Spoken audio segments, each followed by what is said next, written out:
Itong kanyang anak na Vice Presidente ng Pilipinas. Bakit hindi man lamang huminintay ang desisyon ng Korte Suprema? Ngayon, hinihintay nyo yung, yung committee report kay dating Pangulong Rodrigo Duterte. Ang daming dapat hintayin, hindi nyo sinunod. Dahil napakawalang hiya mo pala, Boying Remulla. Anak ng toko, napakawalang hiya mo. Kay dating Pangulong Rodrigo Duterte, paglapag niya ng umaga, gabi, dinala nyo na siya ng Daig Netherlands. Pambihira pagka nga naman tinamaan ka ng mga bangag. That's a committee investigation. What was contained was the chairman's report. So that's a little strange. But anyway, we'll answer it. But sir, do you Sagot, think this tama will be yan. enough Sagot kayo. for Senator Ike once na you submit your explanation? Pagtapos ng eleksyon, tama na yun. Kasi parang in-aid lang yan. Parang gusto lang talaga makakuha ng publicity tungkol sa election. Nako! Ano magagawa? Sir, Nako, Senator Amy Marcos, binabanatan ka ni Bonjing. Kesyo, pagkatapos daw ng eleksyon, parang alam na niya tirada mo. Parang alam na niya karakas mo. Na pagkatapos ng eleksyon, magpaparinig ka na naman. Kakampi ka na naman ni Boying. Hindi, kabisado ka na eh. Kumbaga, hubad ka na. Hindi lang yung mga taga-suporta ni Tatay Digong ang nakakaalam sa karakas mo.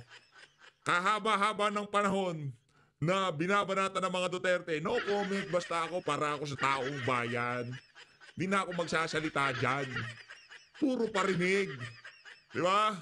Ngayon, maging ito si Bonjing, binabanatan ka na. Yan ang problema kasi sa'yo. Ano ka eh, ika nga, para kang pulis doon sa mga sinaunang pelikula. Di ba? Pagkatapos na ang bakbakan, doon sila lumalabas. Wala na, tapos na bakbakan, nasa dahig na si Tatay Digong. Yan ba? Parang sinaunang pulis. Yang si Amy Marcos. kay Kulong po, meron din daw pong complaint na final po sa parang Grave threats. safe threats. Yeah, I was told about it. There's also a CCTV, but Kulong is saying na baka daw fake po yung video. Now, we will look into it. We'll let the prosecutors handle it. Hindi naman ako nagdidictate ng gagawin ng prosecutor. We give enough leeway and very transparent ang process dito sa DOJ. Sir, on Friday po si VP Sara is scheduled for a PI dito po sa DOJ. Okay. Meron po bang special preparations? Meron po bang yung kampo niya? Well, she will have the PSG with her here. Open naman sila, pwede naman sila pumunta rito to secure the premises. And it's going to be the call of the Prosecutor General. Hindi po ako nag-handle ng preliminary investigation. Sir Anson Ke, meron po ba tayong update on that? Anson Care, I will be meeting with some of the police officers this afternoon. Nakakausapin ako. Okay, dyan. Tatanong ko na rin. Possible pa ba sir na maibalik yung ransom money? Kasi may ilang kongresista na Kaya ang sinasabi ko sa police, dapat hanapin nila yung ransom money at ibalik sa pamilya. Nako, yari tayo dyan. Kausapin ng mga pulis na ibalik yung ransom money sa pamilya. Kawawa naman yung mga pamilya, ha? Nagbigay ng ransom, tapos, ginurgur pa rin. Hoy, mga pulis, hanapin nyo daw yung ransom money. Naku, baka pinagati-atian na yan. Ano na yan, malabo pa sa sabaw ng pusit, ika nga. No, That's very basic sa kidnapping cases. Okay? Sir, meron kayong gusto bang idagdag? May nakakalimutan ba kami? Hindi naman, ano lang yan. Hindi lang clear talaga yung procedure ng ombudsman. Anyway, we'll still answer it. Pero hindi malinaw ang procedure kasi dati, pero fact-finding yan. yan ang sinasabi natin. Procedure. Oh, diyan kayo magaling. Pag kayo may procedure. Yung dating Pangulong Rodrigo Duterte, kahit napakalinaw na ng procedure, hindi nyo sinunod. Diba? Yan ang problema natin. Binibitan nyo ngayon, procedure. Anong procedure? Kung ikaw, dinakip, meron kang karapatan na pumili ng sarili mong abogado, makita ang iyong mga mahal sa buhay. Di ba? Marami kang karapatan. Anong ginawa nyo sa mga karapatan ni dating Pangulong Rodrigo Duterte? Procedure. Merong katapusan ng lahat, Bonjing. Baka magalit tayo pala niyan tinatawag na Bonjing. Boyeng! Merong katapusan ng lahat. Huwag natin isipin na habang buhay, makapangyarihan tayo. DOJ Secretary tayo, untouchable tayo, Remulla tayo. Darating ang panahon, iikot ang bola. At baka pagka umikot ang bola, hindi pala bola, gulong. Baka pagka umikot ang gulong, naku, baka din yung magustuhan ng mga susunod na kabanata. I was to publish yan. Yung ngayon, parang hindi rin tumaan sa fact-finding. Basta dire-diretso kagad sa amin. So, we'll see. Anong fact-finding? Ba't kailangan ng fact-finding? Merong interview ang iyong kapatid kay Pinky Web na ibinibida niya na yan, collaborative effort, team effort, nag-usap-usap kami nila Anyo, nitong si Gibon, di ba? Anong fact-finding? Lahat, yung mga facts nasa nasa social media na, nasa interview na, nasa mga kayabangan na ni Torre, di ba? Hindi niyo pinapasok itong anak ni dating Pangulong Rodrigo. Anong fact-finding? Dapat yung fact-finding na yan, ginawa nyo nung panahon na inuhuli nyo si Tatay Digong. Diba? Dinala nyo muna sa competent judicial authority. Hindi nyo pinamigay ang kapwa Pilipino nyo. Kaso ang problema, pinamigay mo, Brad. Kaya kailanman, yung pangarap ng pamilya nyo na magkaroon ng senador sa angkanin yung mga Remulla, malabo pa sa sabaw ng pusit. Tandaan mo, Boying, kailanman, hindi magkakaroon na senador na Remulla. Alam naman namin yung mga pakay nyo yung dalawang magkapatid dyan sa DILG at dyan sa DOJ. Di ba? Ginagawa yung stepping stone yung mga ahensya na yan para maging senador. Yun yung main goal dyan. Pagkatapos ng senador, mga ambisyoso yung mga tao na yun Vice President tapos Presidente. Hindi naman nila gagawin lahat ng kabalbalan na yan kung wala silang pinaplanong madilim. Kasi dilim ng kulay ni Boying. Tayo madilim din naman ang kulay natin. Pero mas madilim ang kulay ni Boying. I will not insinuate anything. I'm just saying, yung rules na tinitingnan namin, parang hindi nasunod. Yun! Yung rules daw na tinitingnan nila, hindi nasunod. Yung rules na dapat tignan noong inaresto itong si dating Pangulong Rodrigo Duterte, bakit hindi ka nag-iiyak dahil walang nasunod, di isa? Hindi pinapasok ang kanyang anak. Hindi pinapasok ang kanyang mga doktor, mga abogadong. Di ba? Abogado ko si Inday, papasokin nyo dito, pinapasok. Yan, Ngayon, kayo naman ngayon ang naghahanap ng proseso. Pero kay dating Pangulong Rodrigo Duterte, lahat ng karapatan ni Tatay Digong binasura nyo. Di ba? Yun naman ang totoo. Yun ang realidad. Yun ang sinisigaw ng karamihan sa ating mga kababayan. Hustisya kay dating Pangulong Rodrigo Duterte. Justice. Bring him home. Diba? Dahil nakita ng mga kababayan natin kung gaano kagagago yung pinaggagawa nyo kay Tatay Digong. Itong si... ikaw kumukumpas niyan eh. Diba? Ikaw nga nagbumibida dyan sa shot call mo. Sabi mo na maayon sa batas. Kulang na lang sabi nitong itong si Torre. Kakalag ka rin niya si Tatay Digong. Hindi pa papasukin yung mga doktor, hindi papacheck. Ang daming nalabag sa mga karapatan ni Tatay Digong. Proseso daw ngayon ang hinahanap ni Bonjing. Ayaw niyang Bonjing, baka magalit. Dito na tayo. Sa naghain ng problema sa kanila, sa ombudsman. Pakinggan natin itong si Senator Amy Marcos. Naku, mamaya na natin pag-usapan to. Ito muna kay Amy. Alright, tayo. joining us now on Hot Copy, Senator Amy Marcos. Senator Marcos, good morning to you. Yes, good morning. Kumusta na kayo? Alright, you said kailangan mangibabaw ang katotohanan. And that would be at the expense, essentially, of your brother's approval, the president's approval, on how the arrest of former President Duterte was handled. Clearly, you do not believe that he had the power or that was the right manner to do so. Tama ba yun, ma'am? masalimuot yung tanong mo. Ano ba yung tanong? Ang nakikita ko lamang nung tinangay si Presidente Duterte at dinala sa ibang bansa, lahat tayo ay nayanig. Naiyak ako at katulad ng marami, nabigla kung bakit tinangay ang isang Pilipino, matanda na, may sakit, dinala sa ibang bansa.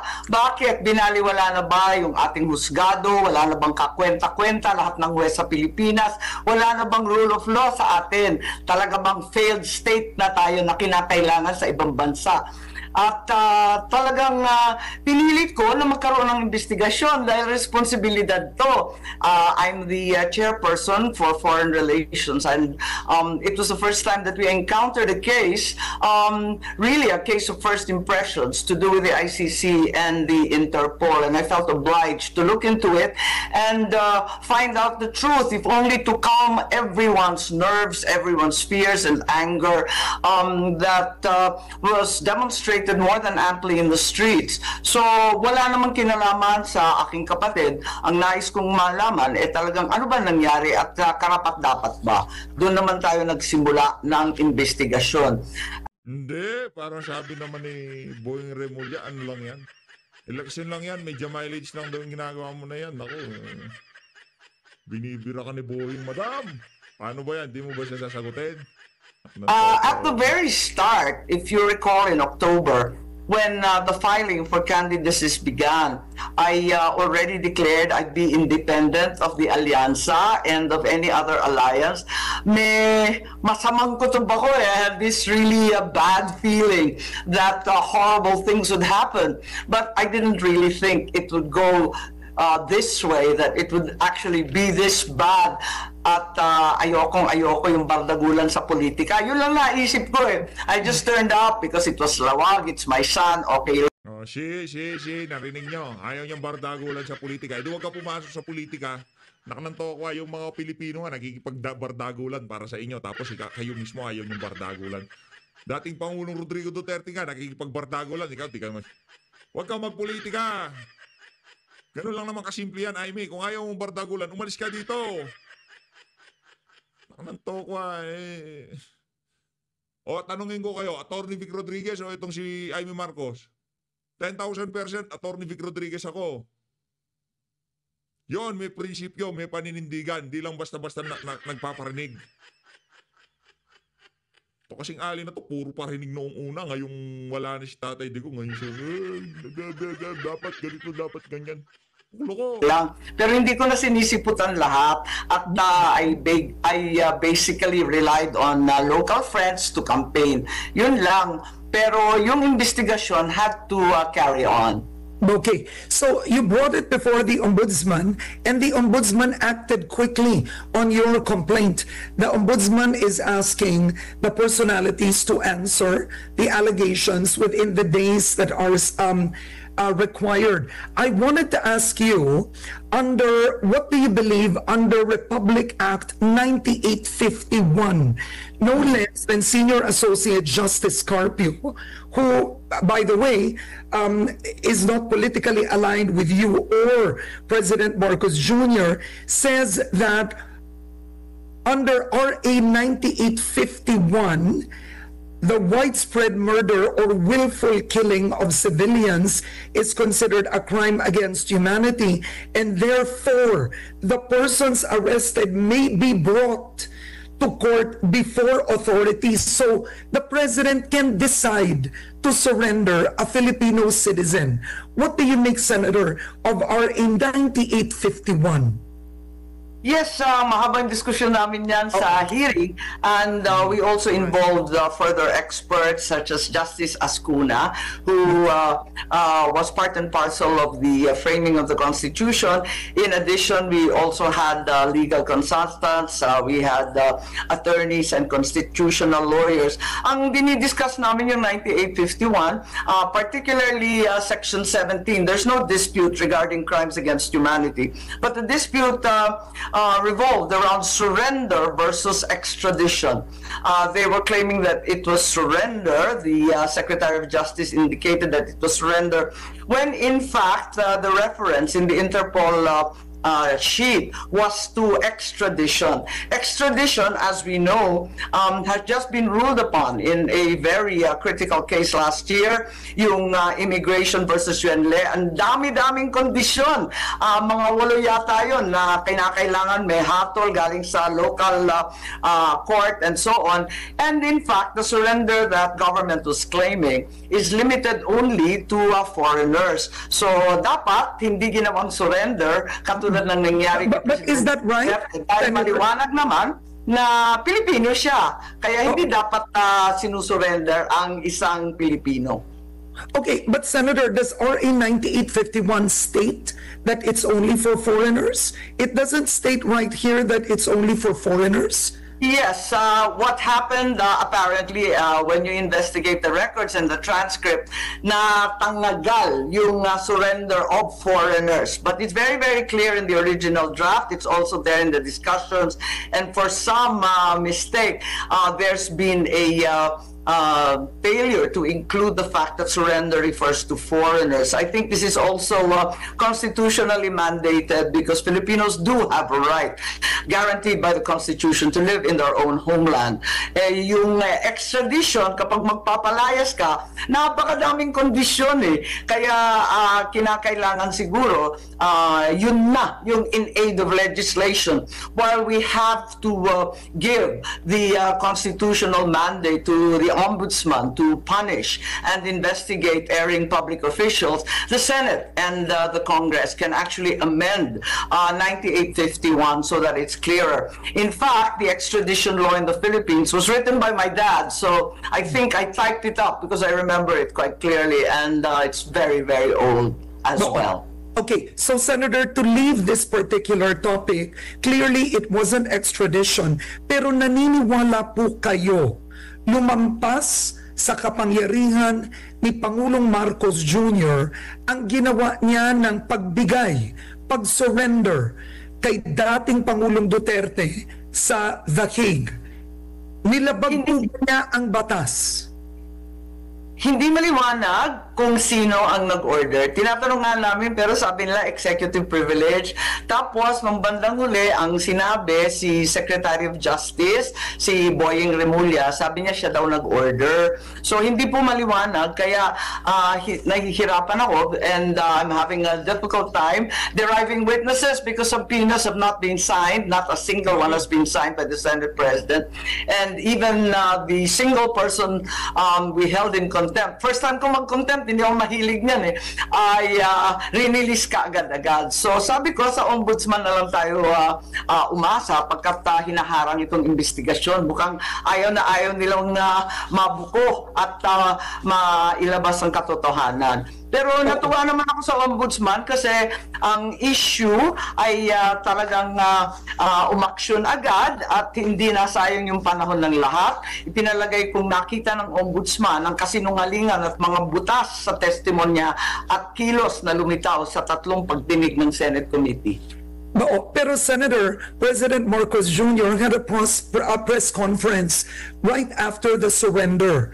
And he said the government had no choice but to cooperate with the Interpol, which means essentially he gave the go signal or he ordered, but clearly he agreed to the surrender. Kasi nag-press con po siya eh.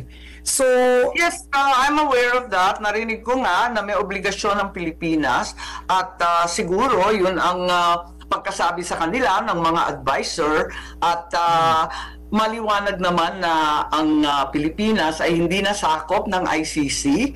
This is way, way too late as recently underscored by the defense attorneys also at the ICC of President Duterte.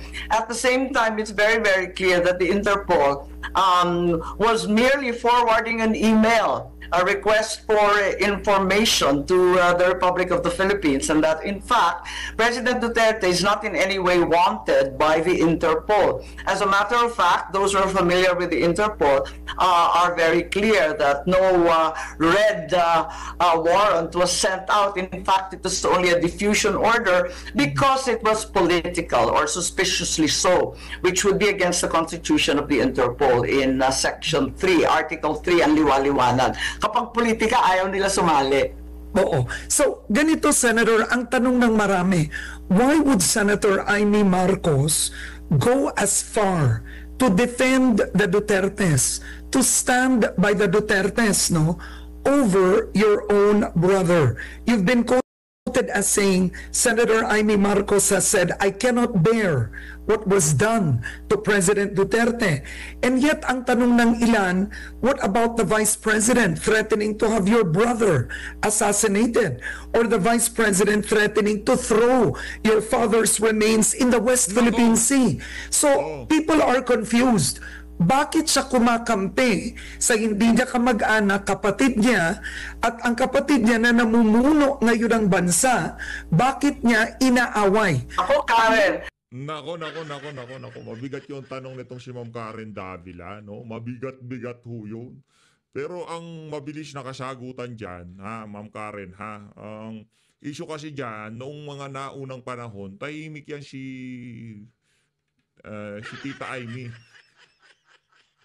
Ngayong eleksyon, tumatakbo siya ng pagkasenador at ang lagay parang matatalo ho siya.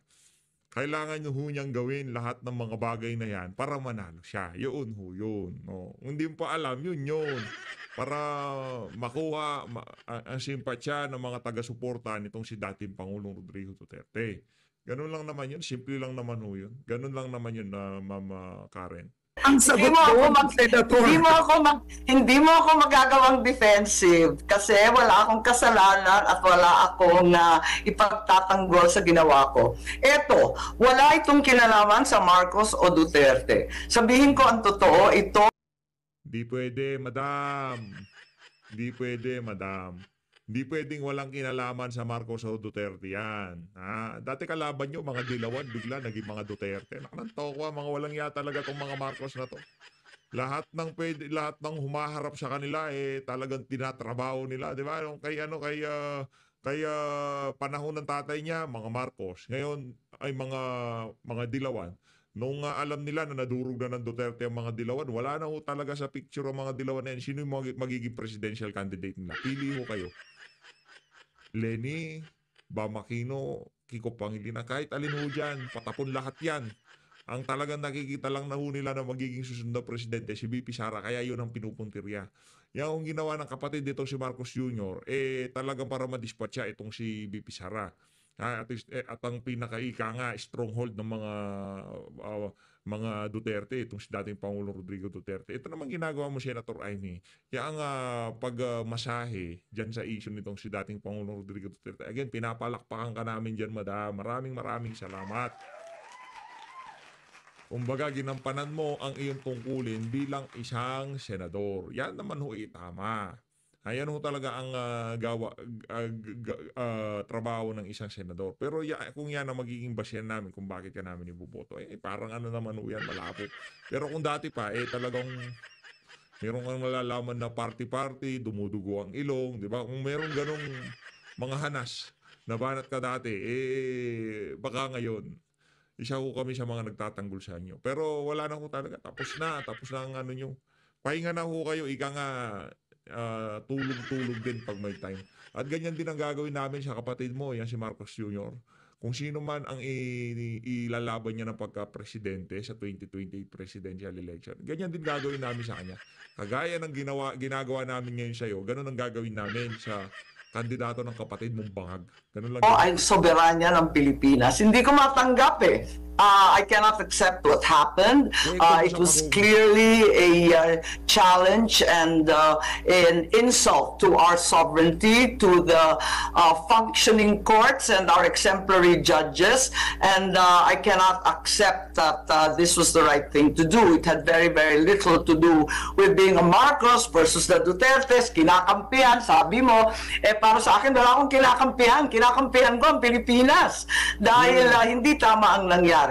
On a personal note, ang nakita ko lamang ang nangyari sa tatay ko.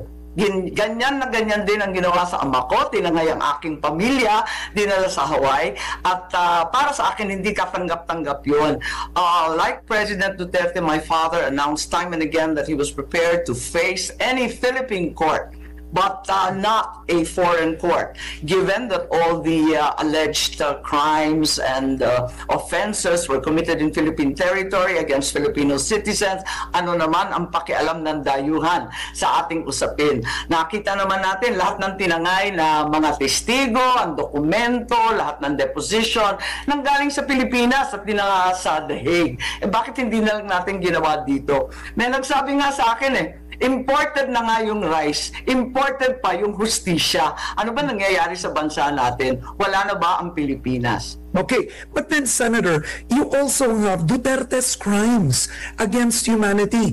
We are not denying, I am not in any way judging, denying, I'm not standing as his attorney. I have no doubt that there are actions that need to be answered for, but to my mind, given that the accused is Filipino, that the victims were Filipino, all the alleged crimes were committed in the territory of the Philippines, bakit hindi na lang dito? Kaya naman natin yan kung ano Paminsan-minsan tumatama naman tong si Mangga. ano na ang nangyari dito sa atin, bansa, na alam naman natin ang patuan, ang mamasapano, ang kung ano-ano na talagang kinakailangan panagutan. At nakita naman natin, na kinaya naman ang husgado natin yan. Bakit naman ito? Takot na takot tayo. Baka kaduwagan na imbes na dito sa Pilipinas kinakabahan kaya walang bisa muna yung ating judiciary at tinangay sa ibang bansa. Hindi naman maganda yun. Ayoko naman na sabihin na wala nang pakinabang dito. Isara na natin lahat ng korte. Okay. So, para sa akin, wala ito sa pamilya At pinipilit nila na pumanig ako sa kaapelyido ko o pumapanig sa mga kaibigan ko. Walang ganun Para sa akin, ang tama ay tama, ang mali ay mali. Yun. Yan yung mga paninindigan na dapat 2 years ago na ginawa mo na. Yan di ngayon. Wala naman sanang problema di ba? Wala naman sanang problema. Yan yung mga bagay na dapat nung 2 years ago ginawa mo. 2 years ago nanindigan ka ng ganyan. Hindi ngayong malapit na eleksyon. Kasi nung mga naunang mga interview mo, kahit sinong magtanong sa'yo, sinasabi mo, ano lang, para ako sa Pilipino, tama na yung away-away. Magkaisa na lang tayo. Diba? Tapos paparinggan mong, susundutan mo si Tambalusos. Diba ganun yung mga birada mo nun? Ngayon, nag-iba ka ng tono. Anong dahilan? Kasi mag-e-eleksyon. Ano sabi ni Boying sa'yo? Ito dalawa ito, pinagsasabay na natin si Boying tsaka si Aimee. Wala naman tayong wala naman kwenta yung dalawa na yan. Ito lang, sila lang talaga. Yung 10 na yan, sila lang sa kanila lang tayo magkakaroon ng tsansa na maibalik sa tamang landas itong bansa na to. Kung wala itong 10 na to, wala na, ayawan na ika. Pagkatapos ng eleksyon na to, pagka hindi natrabaho itong mga na to, itong nakaupo itong 10 na to, maging mga vlogger, wala na. Mga vlogger ni dating Pangulong Rodrigo Duterte, mga DDS vlogger, naku, tatrabahuin nila yan. Kasi alam nila na iba ang eleksyon pagka presidential. Talagang yung mga vlogger, yan. Hindi ito ang test, pwede rin, test ito sa mga DDS vlogger kung paano nila ikakampanya. Itong mga kandidato. Ito kasi iba to, 10 ito 12 ito. Tapos labo-labo dito. Hindi ko kagaya pagka-presidente, ang dalawang maglalaban dyan, 2 lang. Tapos latagan ng plataforma. O yung mga pag-uusapang pangalan, 2 lang dito, napakarami. Yung iba talaga, hindi sinabi ko na sa inyo yan. Kaya noon pa lang, narinig natin yung mga pangalan ni Lacson, pangalan ni Soto, yung mga yung mga veterano, nung narinig natin, natin, kumbaga, nasabi na natin na mahirap talaga makapasok dito sa senatorial election. Pero pinipilit pa rin natin para kahit paano merong makaantabay itong si Vice President Sara Duterte diyan sa Senado. No, ngayon pero kung itong ating 10 kandidato na to hindi nanalo matagal-tagal pa iiyak yung mga kababayan nating OFW na nagmamahal sa ating bansa. Yung tipong pag naghalal sila, bumoto sila, umaasa sila, sa mga susunod na panahon, makakauwi na sila sa bansang Pilipinas at makakasama na nila ang kanilang mahal sa buhay. Pero pagka hindi nanalo ang 10 na to, tagal-tagal pa akong pagtsitsagayan, ika nga. Hindi naman natin sinasabi na pagkaupo ni VP, uuwi na kayo. Hindi ho yun. Pagka-uwi ni VP, mailalagay sa tamang landas itong bansa na to. Hindi naman ibig sabihin na uwian na kagad. Kumbaga, may isa sa ayos yung mga problema, yung mga urgent concern ba? Di ba? O ano yung pang mga urgent concern? Gutom. Di ba? Yung gutom ho talaga ngayong mga panahon na to, kawalan ng trabaho sa ating bansa. Pagka gumanda na ekonomiya natin, dahil nasa tamang katinoan na namumuno sa ating bansa, doon tayo magkakatsansa na pwede na umuwi, marami ng oportunidad. Pero habang maraming gutom, nako, talamak ang kriminalidad dyan. Kung ano-ano pumapasok sa isip ng ating mga kababayan. Kaya kailangan ho natin na merong political will na pagsugpo dito sa dito sa kriminalidad. At lahat ng nagpalala sa kriminalidad dito sa administrasyon na to, sila ho dapat ang ikulong. So, Senator. paglaban ng tama, itama ang mali. So, Okay, iisa na lang tayo dyan. Alright, Senator, sinabi niyo ilaban ang tama, ang mali ay mali. And yet, you have Vice President Sara Duterte endorsing you. And the sitting Vice President, frankly speaking, refuses to answer or to account for how she spent confidential funds. She has names in her confidential funds like Mary Grace Piatos. I mean, pagkain na yung maraming nakapirma doon sa mga resibo. Pero po ng Ikaw naman na Ma'am Karen Davila, pambihira. Pagka nga naman tinamaan ka ng mga mainstream media dilawan. No? bayan yun. So, ang tanong rin ng marami on social media, Hindi lang, intelligence ko yun. Intelligence gathering yun. Alam nyo naman ho, mga ano yun, mga AKA, mga alias. Hindi ho tunay na pangalan. No? Kahit lagay mo pa dyan si Piatos, si cellphone, kung ano-anong pangalan paglagay nyo dyan, syempre intelligence ho yun. Binibili ho nila doon impormasyon. Hindi ho pwedeng ilagay totoong pangalan. Kaya nasira ang intelligence community mula nung napag-usapan yan eh. Natatakot na ho sila, lalo na pagkapambabayad sa kanila, intelligence and confidential fund. Alam mo naman yun. Binubolan nyo na naman ang problema sa mainstream media, puro kagaguhan mga pinaggagawa nila. why would you tolerate the Vice President refusing to hold herself into account, and here you are defending her and having your hand, kumbaga inendorso ka po pa niya. Don't you think she should answer? I don't know when I defended her. Hindi ako nagtatanggol sa kanya tungkol dito sa kung ano-anong alegasyon tungkol sa confidential funds. First of all, hindi ako pwede mag-comment dyan kasi kung sakasakali itutuloy na yan at manalo ako, magiging huwes ako dyan. So I'm unable to comment on that, and I certainly haven't defended her dahil I think she's more than competent to defend herself. She has a whole slew of lawyers all set to go, and I think we will have to hear the evidence when it finally reaches the Senate, and if I do finally reach the Senate. Okay. Eto mga kababayan, ang maipapayo ko na lang sa ating mga kababayan ngayong mga panahon na to, madaming dasal. Gabi-gabi magdasal ho tayo na